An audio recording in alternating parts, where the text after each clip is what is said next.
Ini mana ya? Kok nggak ada kadaluarsanya? Nggak ada komposisinya. Jadi ragu-ragu nih untuk mau makan. Ada teman beranda Trisa semuanya. Apa kabar?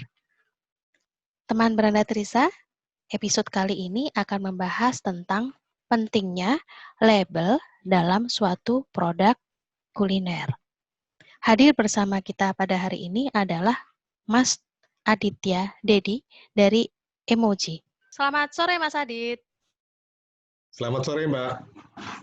Lama ya kita nggak ketemu. Terakhir ketemu pada acara Womanpreneur saat itu. Mas Adit, gimana nih Iya Mbak. kabar bisnis Alhamdulillah baik. Emoji? Alhamdulillah baik Mbak. Baik Mbak, baik. Ketika ada pandemi, growth-nya naik atau kemudian malah justru ada kabar buruk nih Mas Adit untuk bisnis?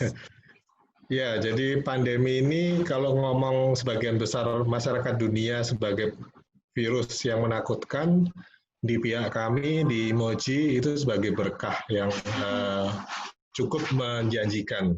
Karena Alhamdulillah. selama pandemi mulai bulan Maret itu kami sudah naik 3 menuju 4 kali lipat perlipatannya dari rata kami Januari, Februari, mungkin kalau ngomong angka contoh 400, 500, 600 itu sekarang 3 sampai 4 kali lipatnya. Masya Untuk Allah. usernya. 3 sampai 4 Ya, kali lipat Mas Adit ya. Itu malah ya, justru ya. dari sejak adanya pandemi ya. Iya, karena ternyata memang masyarakat kita juga sangat respon cepat ya Mbak ya kalau bahasa saya mungkin. Mereka mungkin meriset bisnis model mereka sehingga mereka dari yang serba offline atau yang masih setengah-setengah menjadi bukan total football ya Mbak ya, total online maksudnya. Langsung gerak Jadi mereka cepat gitu ya Mas Adit ya. segala cara untuk mengonlinekan lah bahasanya promosi mereka. Ya, jadi Jadi gambarannya seperti momennya pas ya ketika kemudian benar mungkin saja ketika belum COVID gitu, itu justru banyak yang masih meragukan pemasaran online, tapi kemudian online. ketika adanya COVID malah justru itu momennya yang pas untuk membuat mereka switch dari yang offline menjadi online. Mas Adit, Emoji ini kan bergerak di bidang digital promotion. Ya. Ruang lingkupnya apa sih Mas Adit yang di Emoji ini? Monggo Mas Adit. Ya. Jadi emoji ini kalau secara definitif kami menyebutnya sebagai interaktif show, Mbak. Jadi tapi UKM di Indonesia atau IKM di Indonesia lebih senang menyebutnya brosur digital interaktif. Jadi kalau Oh, teman-teman mungkin atau Mbak tahunya brosur itu dulu hard copy, lembaran gitu ya. ya lembaran. Sekarang kita bentuknya digital dan sangat-sangat bisa diatur interaktivitasnya. Interaktivitasnya itu maksudnya kalau di brosur mungkin kita melihat nomor WA-nya Mbak Siwi begitu kita lihat cuma kita catat lagi kan Mbak nulis gini oh nomornya sekian gitu. Atau kalau Kalau nggak dipotret ya, pakai HP. iya, dipotret gini terus belum juga bisa kontak, masih harus disalin kan, Mbak. Iya, iya. Nah, kalau di emoji selain sudah di gadget, kita bisa tahu itu nomornya Mbak Siwi WA, kita tekan langsung online ke Mbak Siwi. Oh, langsung Begitu. tersambung. Kayak gitu. Jadi yang kami tangkap 2019 itu keinginan tahu dari UKM Indonesia itu sangat tinggi untuk mencari, ini tanda kutip Mbak ya, itu disampaikan di depan kita, mencari sesuatu yang bisa langsung dipasang dan langsung dijualin sendiri bahasanya. Itu yang kami Oh. temukan di 20 kota lebih. Kata kalimat itu ulangan, mencari sesuatu entah platform atau apa yang bisa saya tancepin sendiri, fotonya semua, saya bisa jualin juga sendiri. Nah, ini momennya pas. Jadi kami membantu mereka untuk para UKM itu. Oke. Mas Adit, kalau kita bicara pada bentuk dari berbagai macam digital promotion, seringkali yang satu hal yang kemudian menggelitik pikiran saya itu adalah tentang label. label Ya, yang dibuat oleh teman-teman wirausaha, teman-teman UKM, seperti itu. Seringkali labelnya itu adalah yang masih apa adanya begitu sebenarnya. Nah, ya. sebenarnya kalau menurut Mas Adit, label itu seberapa pentingnya sih membuat suatu konsumen itu menjadi tertarik begitu? Urgensi dari Ya, label. ya. Jadi kalau ngomong label itu selalu identik dengan pendamping brand yang secara hakiki dia akan memvisualkan produk itu sendiri kan, Mbak. Iya, Kalau boleh betul. saya membuat definisi sendiri. Jadi penguatan dari brand itu sendiri untuk menuju agar si calon customer bisa mengeksekusi atau melakukan membeli produk itu diterapkan di area yang tidak besar tapi Iya, harus visualisasinya kena kontennya. Ya. areanya Nah ndak itu besar. makanya Mhm, iya areanya bukan seperti itu kan gede ya.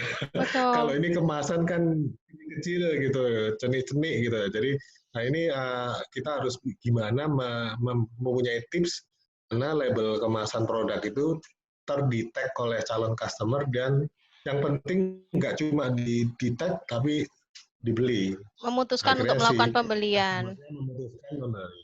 Ya. Iya, iya, baik. Nah, lalu kalau untuk kemudian bisa mempersuasi dari mulai memiliki daya tarik sampai kemudian memutuskan untuk membeli, Mas Adit. Kira-kira info-info apa sih yang kira-kira penting dimasukkan pada satu yang tadi Mas Adit sampaikan, ruangan yang sangat terbatas. Kadang kan cuman ukurannya kecil gitu ya, kotak Ya. kecil gitu. Nah, info-info apa yang kira-kira perlu dicantumkan, yang kemudian itu yang bisa mendorong, tertarik dan kemudian memutuskan untuk melakukan pembelian? Ya, ya, yang saya coba rangkum ada sekitar tujuh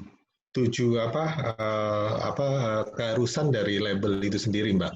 Ya, Mhm, yang pertama itu memang dari nama atau produk yang tertera di label itu. Jadi jelas, mungkin uh, namanya X gitu harus tertera dengan uh, highlight yang benar-benar kelihatan gitu ya. mmm, Yang kedua itu mencantumkan untuk berat bersih daripada produk itu sendiri, Mbak. mmm, Jadi sekarang ini kalau ngomong kemasan bentuknya kan macam-macam, ada yang gede, sedang, mhm, kecil gitu ya. mhm, Nah, uh, itu nanti terkait sama fungsinya juga, Mbak. Mungkin fungsinya sebagai oleh-oleh gitu. Kalau beratnya 1 kilo, dia beli 3 gitu kan digembol susah gitu, Mbak. mhm, mhm, Kalau ngomong di jinjing ya. heeh, Nah, kalau dia diterapkan di situ kan dia bisa berhitung. Saya bisa beli ini sekian, ini sekian, ini sekian. Apalagi kalau itu sifatnya seperti rumah oleh-oleh yang ada di mana di setiap kota. Jadi mhm, kenapa itu penting? Karena itu akan membuat calon customer ini berhitung. Walaupun mungkin dia akan bawa tidak jauh, tapi dia berhitung. Oh, beratnya segini, dia tahu takarannya juga. Kedua bisa tahu di rumah kalau makan itu kira-kira seberapa kalau makanan. Nah, oke, yang ketiga itu yang menarik adalah harus highlight produsennya sama distributornya siapa, Mbak. mmm, Jadi produsennya X, distributornya atau distributornya Y itu membuat si calon customer sendiri akan apa Mbak bahasanya nyaman ya Mbak ya mungkin aman, iya, ngelihat kalau nggak ada gitu kan gundulan gitu kita juga bingung ini siapa yang buat ya gitu mhm, Mbak gitu kan mhm, bertanya-tanya gitu Mbak. Bukan berarti harus perusahaan yang gede gitu kan Mbak. Tapi kalau ada namanya at least dia akan mungkin saya tadi di tag-nya begini Mbak. Mungkin aja produsen atau distributor itu sudah melakukan promo di media yang berbeda. Ini dia akan merecall pemikiran kita untuk aware kepada brand itu tadi. iya, Kan dia iya, recall gitu. Iya ya, itu si X itu ternyata gitu. mhm, mhm, Nah, mhm, itu nama daripada produsen dan distributor. Yang kemudian komposisi atau bahan, lebih keren bahasa Jermannya disebut ingredients-nya biasanya, Mbak. Mungkin. Jadi ingredients-nya ini biasanya terkait karena pola hidup masyarakat kita ini kan pola hidup sudah semakin sehat ya Mbak ya. iya, Ya. Jadi maksudnya dalam berbagai jenis produk food atau non food orang Indonesia sekarang sudah well educated bahasa saya. mhm, mhm, bukan ikut-ikutan, tapi memang mereka mengarah ke sana dengan baik sekali. Dan itu tertera dengan ketika mereka melihat ingredients-nya, mereka bisa ini berkomunikasi awal dengan produk ini, melihat gini, oh iya ya ini pakai ini, oh ini yang saya cari, nggak pakai pengawet mungkin. Iya, iya, Nah, betul. putuskan jadi nilai lebih dari produk ini. Walaupun belum tentu beli, dia masih mau bandingin nih. Tapi Iya. udah ngerti nih. Nah, kemudian yang kelima itu kalau ada aspek legalitas tadi, mungkin hampir sama dengan produsen, tapi legalitas di sini mungkin aspek-aspek yang sifatnya lebih legal, sifatnya lebih mungkin ini didirikan kadang kan distributor dengan legalnya beda mungkin ya, PTX gitu. Nah, PT ini kadang mempunyai kalau saya bilang kayak nama yang mungkin sudah dikenal gitu ya bahasa saya. Sehingga orang melihat PT ini akan, oh PT ini yang buat. Ini dia punya anak perusahaan ini toh. Wah, terjamin yang lalu produknya pasti oke. Itu kalau dia mungkin multinational company yang punya jaringan luas. Kalau enggak, paling tidak kembali ke rasa aman tadi itu, Mbak. Nah, yang keenam yang tidak kalah penting itu adalah tanggal kadaluarsa. Oh iya, penting itu. Ini ya Mbak ya, mungkin saat-saat gini nih isu ini masih hangat sekali ada di Betul. mana-mana Mbak ya. Ya orang nggak lihat gini langsung wah suka, sudah keburu aja nyabet keluar tanggalnya lewat. Jadi Betul. tanggal kadaluarsa menunjukkan sebenarnya kalau di sisi kita berbisnis itu komitmen awal kita untuk menunjukkan ke customer ini memang layak dikonsum pada periode ini.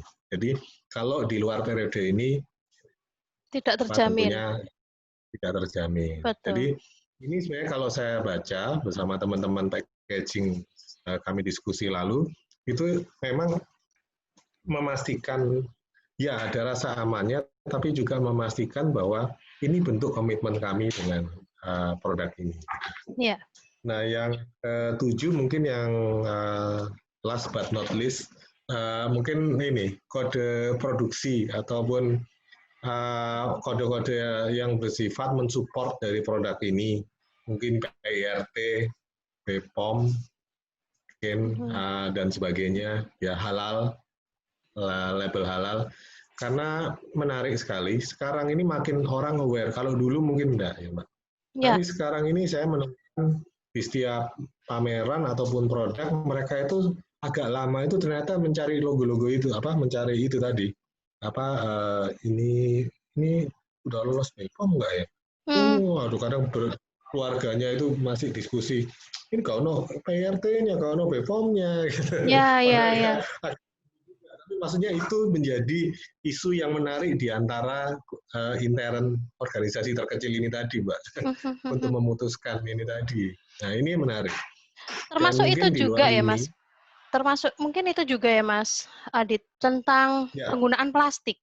Plastiknya yang food grade atau apa itu juga mungkin masuk pada aspek nomor 7 ya. Benar. Itu ada di selain sertifikasi penyuluhan itu ada di itu food grade materialnya ya. Kalau untuk kemasannya ya kadang kita tidak tahu terus asal kemas saja itu yang menjadi cilaka ketika di display kan. Padahal orang sudah teredukasi, akhirnya barangnya juga nggak laku. Ya benar itu food grade kemasannya termasuk di minuman juga krusial karena takut kalau minuman mungkin akan blending dengan kimianya dan sebagainya. Betul. Nah itu ini Mbak. Mas Adit, warna-warna apa sih Mas Adit yang kemudian eye-catching untuk label itu Mas Adit? Apakah harus merah, orange kayak gitu? Ya, nah memang bukan harus ya Mbak, cuma saya menemukan kalau di level food atau kemasan food itu kebanyakan hijau, coklat dan apa ya? Kalau ngomongnya apa? Biasanya sedikit kalau Gradasi. agak gradasinya di jadi gini, diterangin jadi gini, itu biasanya warna yang tidak jomplang satu sama lain bahasanya. Takutnya mama ini hijau manis-manis itu tiba-tiba hitam sebelahnya gitu. Nah itu orang yang ngelihat ini juga mungkin akan berpikir walaupun dia tahu ini makanannya enak, apa produknya enak, cuma dia berpikir dia terkendala dengan emosi yang dia tangkap setelah dia melihat packagingnya kan Mbak. Dia lihat gini kok. Padahal aku tuh seneng di sini. Nah itu kadang kita boleh saya sendiri juga sorry Mbak, saya sendiri juga kadang ketipu karena itu karena kalau kita ngomong gitu kita lihat gini, ini kenapa ya kemasannya ini situ ah. Jadi padahal isinya menarik gitu ya. Nah itu mungkin yang perlu diperhatikan bagi UKM yang akan mengemas produknya Mbak. Jadi warnanya itu hijau ke arah hijau dan coklat. Arah ke ya, jadi entah nanti bergerak percampurannya muda jadi ke arah agak ke kuning-kuningan atau ke arah lebih terang, entah. Kalau yang coklatnya entah akan bergerak ke arah coklat tua dan merah, arah ke merah sana. Relatif yang kami temukan dari yang ada itu pergerakannya itu. Bukan berarti tidak ada biru dan yang lainnya ya Mbak ya. Cuma kita ngelihatnya saat ini kayaknya mereka mau menggambarkan pesannya adalah mereka apa kalau ngomong apa Mbak mungkin ramah lingkungan atau apa ya warna-warna green yang gitu ya. green issue gitu ya Mbak. Jadi itu dominasinya saya zaman masih di franchise itu dominasinya biru muda arahnya ke sana. Jingga itu main Mbak. Boleh dibilang di semua display kita harus ada unsur itu, biru harus dominan. Sekarang mungkin itu lebih kecil jumlahnya, istilahnya porsinya, tapi warna-warna ini yang berkembang lebih dominan. Bukan berarti jelek loh Mbak ya. Cuma ini kan kita dalam memikirkan hal gimana nanti kita packaging itu merayu customer-nya kan. Mempersuasi customer-nya. Gitu kan Mbak. Iya. Bukan berarti produknya jelek. Iya. Baik, Mas Adit tadi tentang 7 ketentuan tadi gitu ya, lalu kemudian warna juga sudah. Nah, gimana nih Mas Adit kalau ternyata di dalam suatu label itu nggak ada nih visualisasi produk, nggak ada, tapi isinya tulisan aja. Nah tuh ngelihat tuh di UKM yang kemudian saya juga terlibat di dalamnya gitu ya. Itu tuh mencantumkan nama gitu. Mungkin nama misalnya produsennya Siwi gitu ya. Siwi lalu kemudian nomor HP kayak gitu. Dari gitu tuh boleh nggak sih Mas Adit? Artinya kan saya mikirnya gini, kalau saya misalnya memproduksi kerupuk nih, lalu kemudian saya tulis di situ produsen Siwi, terus nomor HP saya kayak gitu. Kalau dari sisi Mas Adit memandangnya itu ada plus minusnya nggak Mas Adit? Ya, sebenarnya sah-sah saja. Kembali saya bilang sah-sah saja nomor HP itu dipasang di situ, Mbak. Tapi dari pakem yang ada, kan kita tadi ngomong dari luasan yang tidak gede, Mbak. Untuk label kemasannya kan, Mbak. Itu isinya kita notol 7 tadi itu aja kadang masih susah, Mbak. Kalau kita korbankan salah satu demi nomor HP, yang tentunya itu signifikan dengan penjualan. Nah itu kan kadang sekarang maaf ditaruh nomor HP bukannya orang beli tapi mereka mungkin malah terjadi penipuan atau apa sebagainya lah Mbak ya kita karena kan terekspos ya. Nah mendingan daripada itu kita memikirkan saya tadi kalau ngomong maksimal 7 tadi itu bisa ditata dengan proporsional. Letaknya di kemasannya UKM tersebut. Jadi harus hati-hati nih Mas ya, mencantumkan misalnya produsen itu jangan sampai kemudian mencantumkan nomor HP. Nah, seringkali kan karena memang itu yang digunakan, mungkin email belum ada, sehingga kemudian mau nggak mau Ya, satu-satunya cara adalah pikirannya sederhana sih Mas Adit sebenarnya, kalau misalnya ada yang pesan itu sudah langsung aja ngubungin di kemasan itu, gitu. Tetapi tentunya itu tadi ya, ada plus ya, minusnya, ya, minusnya adalah benar sih. Ada hari resikonya. gini Iya, iya ada resikonya, hari bukan gini nyebar ya nomor bukan ya HP. hari gini Mbak. Setuju saya Mbak. Jadi hari gini ngumbar HP. Bukan berarti tidak mungkin kalaupun saya awal menjadi UKM pertama kali umpama saya jual let's say rengginan gitu ya. Belum punya logo, belum punya kantor gitu. Ya saya akan nulis Rengginang Aditya, nomor HP saya itu. Tapi resiko itu harus saya sadari juga, Mbak. Tiba-tiba besok terima Iya kan, SMS Mbak? gitu. Terima Iya. SMS yang aneh-aneh gitu kan Iya. ya. Itu Ini yang kalau khawatir ya gitu. SMS di-hack gitu gimana, Mbak? Di-hack langsung buyar. Baik. Baik Mas Adit, matur nuwun sangat sudah mau berbagi Sami-sami, Mbak. pada Sami-sami. teman-teman seberanda Trisa pada episode kali ini yang membahas Ya. tentang label untuk suatu produk makanan gitu. Tentunya teman-teman sangat berterima kasih atas tips-tips yang diberikan oleh Mas Adit tadi. Semoga Mas Adit dan keluarga selalu diberikan kesehatan oleh Allah Subhanahu wa taala, Amin. diberikan Amin, Mbak. keselamatan, lalu juga semua urusan dan termasuk Amin. urusan emojinya lancar, growth-nya naik terus. Amin. Amin. Ya, Sukses bersama, Mbak. matur nuwun Mas Adit, sama-sama kita berjuang untuk Matur entrepreneurship nuwun. dan juga untuk usaha kecil menengah ya Mas Adit. Iya. Iya, matur nuwun. Terima kasih Amin. terima kasih atas partisipasinya Mas Oke. Adit. Matur nuwun.